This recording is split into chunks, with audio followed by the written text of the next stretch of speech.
Judame toliau.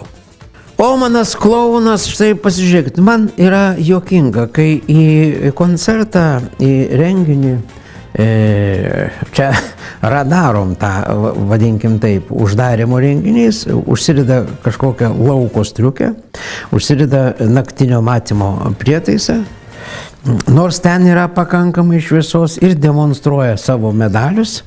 Klounas, aš kitaip jo nepavadinčiau, iš tikrųjų išventė bet kokios armijos karininkai, o į save įvardijo net specialiųjų pajėgų, labai specialiųjų, gilių specialiųjų pajėgų, desantininkų, muštrautojų ir šturmo kareivių. Iš šturmo ir specialiojo šturmo kareivių. Tokia, jeigu stipriai atsirūks, jam stuburas sulūš ir įbilės į jo triusikus. Labai juokingas šturmo kareivis, bet jis save taip įvardina. Visi normalūs žmonės iššventę, jeigu tai yra šventė, kažkokia uždarimo, akcijos uždarimo šventė, ateina pasipuošę normaliais rūbais. Yra tokių, kurie negali išeiti iš rolės, iš savo vaidmens ir toliau vaidina. Bet tai yra artistai.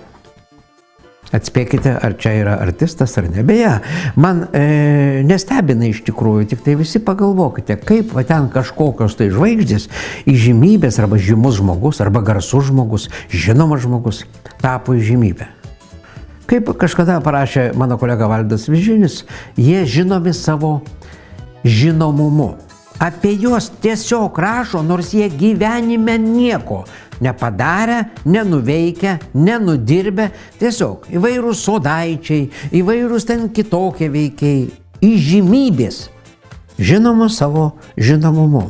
Ir pasižiūrėkite, kaip prieš 14 metų Tūlas Zemkauskas, kuris ėmėsi interviu iš visokių nuograužų Šurajevų narkomanų tame tarpe, žiūrėkite, kaip bendravo su slaptuoju agentu, kuris sako, aš negaliu išsiduoti, kad aš slaptasis agentas, aš žinokit, vaikštau taip, kad niekas nesuprastų, aš, aišku, slaptasis agentas, bet tik niekam nesakykit, aš negaliu komentuoti, kad niekas nesužinotų.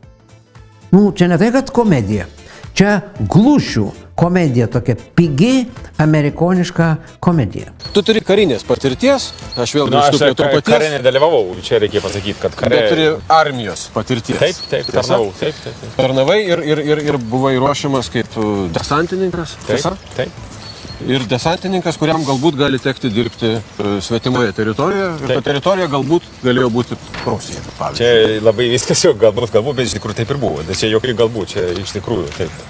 Kaip tau atrodo Lietuvos armija? Ar tu domiesi šiuolaikinę Lietuvos armiją ir kokia tavo nuomonė apie jos dabartinę parengtį, sakykime? Čia iš tiesų labai sudėtingas klausimas. Aš pakankamai daug žinau, kad galėčiau ką nors pasakyti, taip jau trumpai negaliu. O yra dalykų, kurių tu iš viso negali sakyti? Neturiu komentarų. Čia šitoj vietoje aš jau neturiu ką ir komentuoti, beje, tas pats Zemkauskas buvo prilindęs prie Kaunas kultūros sostinės milijoninių pinigų,